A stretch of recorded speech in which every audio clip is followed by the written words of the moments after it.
Hi friends, Miss Hughes here. So today we are continuing our sideways stories from Wayside High. We are now on chapter 4, and this chapter is called Sharie. All right, let's go ahead and jump on in. Sharie had long eyelashes. She weighed only 49 pounds. She always wore a big red and blue overcoat with a hood.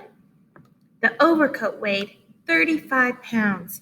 The red part weighed 15 pounds. The blue part weighed 15 pounds. And the hood weighed 5 pounds. Her eyelashes weighed 1.5 pounds. She sat next to the window in Mrs. Jules' class. She spent a lot of time just staring out the window. Mrs. Jules didn't mind. Mrs. Jules said that a lot of people learn best when they stare out a window. Sharie often fell asleep in class. Mrs. Jules didn't mind that either. She said that a lot of people do their best learning when they are asleep. Sharie spent all of her time either looking out the window or sleeping. Mrs. Jules thought she was the best student in the class. One afternoon, it was very hot. All of the windows were open, yet Sharie still wore her red and blue overcoat. The heat made her very tired. Mrs. Jules was teaching arithmetic. Sharie pulled the hood up over her face, buried herself in the coat, and went to sleep. Mrs. Jules, said Kathy, Sharie is asleep. That's good, said Mrs. Jules. She must be learning something. Mrs. Jules continued with the lesson. Sharie began to snore. Mrs. Jules, Sharie is snoring, said Kathy. Yes, I can hear her, said Mrs. Jules. She must be learning an awful lot today. I wish the rest of you could be like her.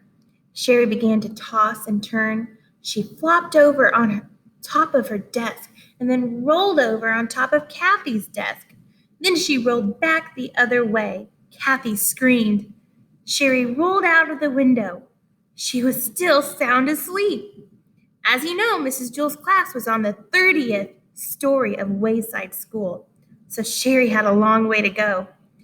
After she had fallen 10 stories, Sharie woke up. She looked around. She was confused. She wasn't in Mrs. Jules' class, and she wasn't at home in bed.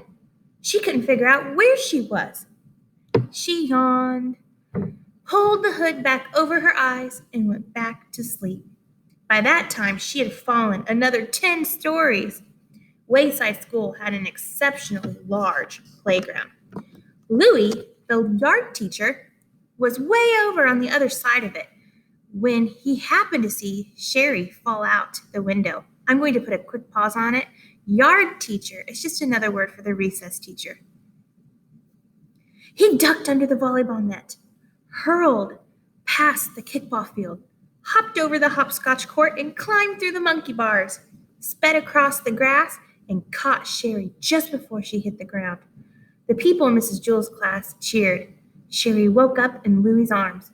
Darn it, Louie, she said. What did you go and wake me up for? I'm sorry, Sharie, said Louie. I'm sorry, Sharie repeated. Is that all you can say? I was having a wonderful dream until you woke me up. You're always bothering me, Louie. I can't stand it. She laughed and hugged him around the neck. Louie carried her back up 30 flights of stairs to Mrs. Jules' room. That evening, when Sharie went to bed, she was unable to fall asleep. She just wasn't tired. All right, so that was your read aloud. Now, here are some questions to think about and ponder at home. So why do you think Mrs. Jules thinks Sharie is the best student in the class? So also, what happens to Sharie and who saves her? Why do you think Sharie isn't able to fall asleep at night?